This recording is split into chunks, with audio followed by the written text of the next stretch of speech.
Well, coal-fired generation is there to stay for a few decades in India, for the reason that it is India's energy security as a fuel as opposed to other fuels. Coal-fired stations have been there for a while. The investments made in it. There are a few strained assets, and almost 60,000 megawatts is under construction right now, which should be commissioned in the coming years.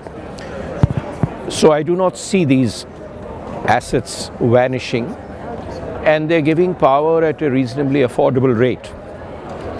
But those which are producing power at rates which are prohibitive or which do not justify themselves, they would certainly need to be phased out or would be declared sick. Coal, as such, will have to be used in a much cleaner way than it is being used today. This will again need investments. In Indian currency, it's about 1 to 2 crores, what we call. A crore is 10 to the power of about 7. Now that is the kind of investment that is required to have cleaner coal, cleaner use of coal. Until you see the renewables catch up, it will be there to stay, or till nuclear catches up.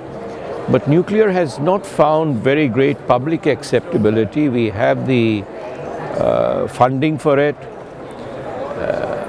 I would say that coal is there to stay for a while. And let's not forget that renewables have a plant load factor or capacity factor of about 20 to 30%.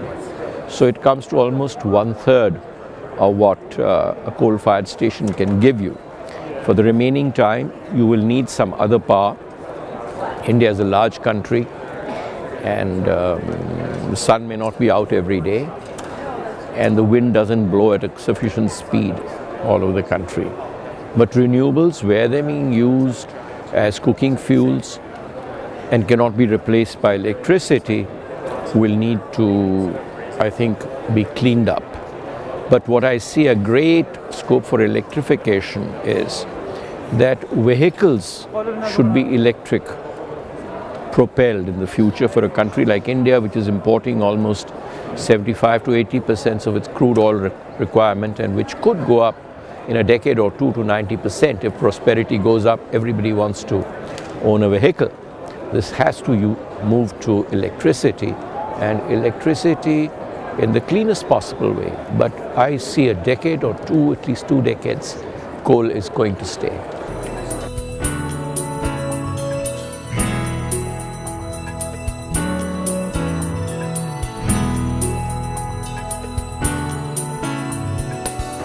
I think the areas are that, number one, the best technology needs to be given, not for profit, but as a public good.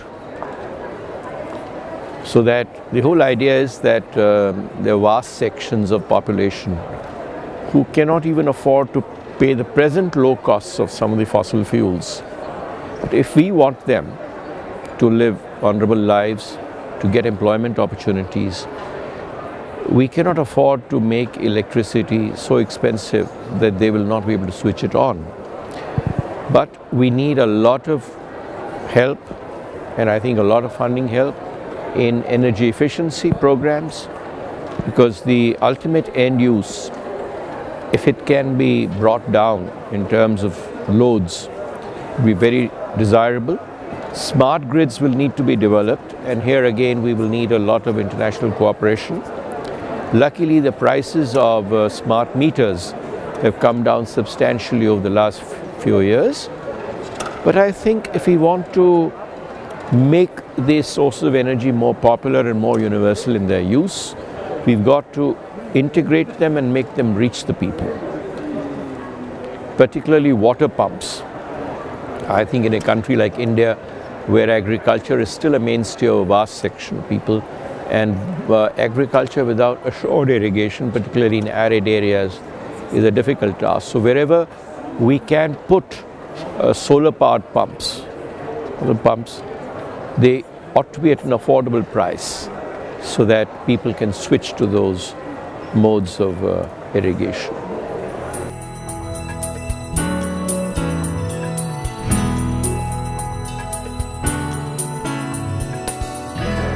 I think it's a good climate to meet, particularly after the COP21 goals have been accepted and virtually operationalized, which is, I think, unprecedented in the history of climate negotiations over the last 2 decades or so, that we reach unanimity.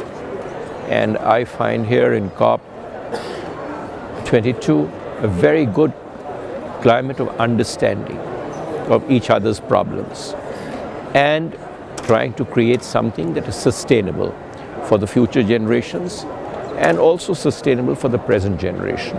I think we're moving in the right direction, but we've got to be a little more careful on not expecting too much profit out of this universal resolve to make the planet cleaner.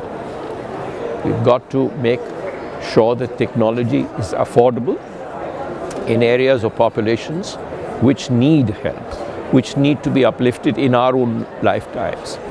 Because to assure that the present generation is able to lead honorable lives, particularly in democracies, it is very necessary that energy is affordable. And that's what I think COP22 needs to work for. Affordable, available, and cleaner.